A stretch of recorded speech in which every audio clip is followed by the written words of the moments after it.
आप सबको जय मसीह की। आज तारीख है 21/10/2025 और हम सुबह का वचन पढ़ेंगे। पहला तीमुथियुस की पत्री में से उसका 1 अध्याय।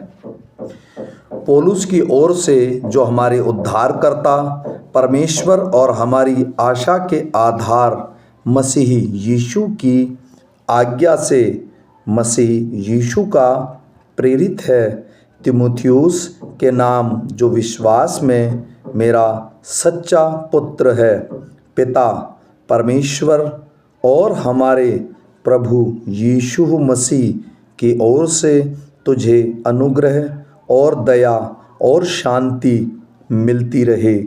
जैसे मैंने मकिदुनिया को जाते समय तुझे समझाया था कि इफियुस में रहकर कुछ लोगों को आज्ञा दे कि अन्य प्रकार की शिक्षा न दें और उन कहानियों और अनंत वंशावलियों पर मन न लगाएं जिससे विवाद होते हैं, और परमेश्वर के उस प्रबंध के अनुसार नहीं जो विश्वास पर आधारित है।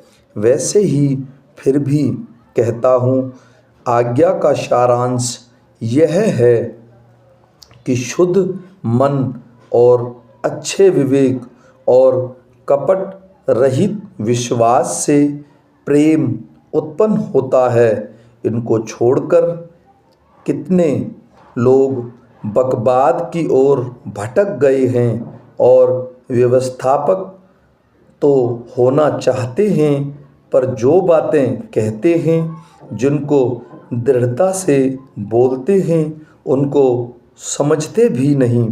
पर हम जानते हैं कि यदि कोई व्यवस्था को उचित रीति से काम में लाए तो वह भली है।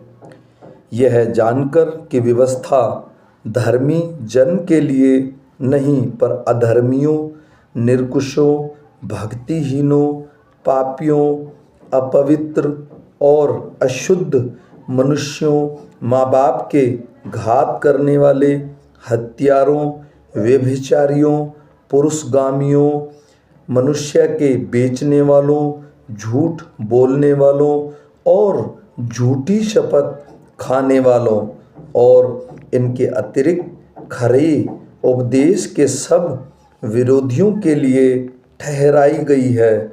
यह परम धन्य परमेश्वर की महिमा के उस सुसमाचार के अनुसार है जो मुझे सौंपा गया है। मैं अपने प्रभु यीशु मसीह का, जिसने मुझे सामर्थ्य दी है, धन्यवाद करता हूँ कि उसने मुझे विश्वास योग्य समझकर अपनी सेवा के लिए ठहराया। और मैंने पहले निंदा करने वाला और सताने वाला और अंधेर करने वाला था, तो भी मुझ पर दया हुई, क्योंकि मैंने अविश्वास की दशा में बिना समझे बूझे ये काम किए थे। और हमारे प्रभु का अनुग्रह उस विश्वास और प्रेम के साथ जो मसीह यीशु में है बहुतायत से हुआ। यह बात सच और हर प्रकार से मानने योग्य है कि मसीह यीशु पापियों का उद्धार कराने के लिए जगत में आया, जिसमें सबसे बड़ा मैं हूँ। पर मुझ पर इसलिए दया हुई कि मुझ सबसे बड़े पापी में यीशु मसीह अपनी पूरी सहनशीलता दिखाए कि जो लोग उस पर अनंत जीवन के लिए विश्वास करेंगे, उनके लिए मैं एक आदर्श बनूं। अब सनातन राजा अर्थात अविनाशी देखने एकमात्र परमेश्वर का आदर और महिमा युगान युग होते रहें। आमीन। हे पुत्र तीमुथियुस, उन भविष्यवाणियों के अनुसार जो पहले तेरे विषय में की गई थी, मैं यह आज्ञा सौंपता हूँ कि तू उनके अनुसार अच्छी लड़ाई तो लड़ता रहे और विश्वास और उस अच्छे विवेक को थामे रहे, जैसे दूर करने के कारण कितनों का विश्वास रूपी जहाज डूब गया। उन्हीं में से हिमेनियुस और सिकंदर हैं, जिन्हें मैंने शैतान को सौंपा है कि वे परमेश्वर की निंदा करना न सीखें।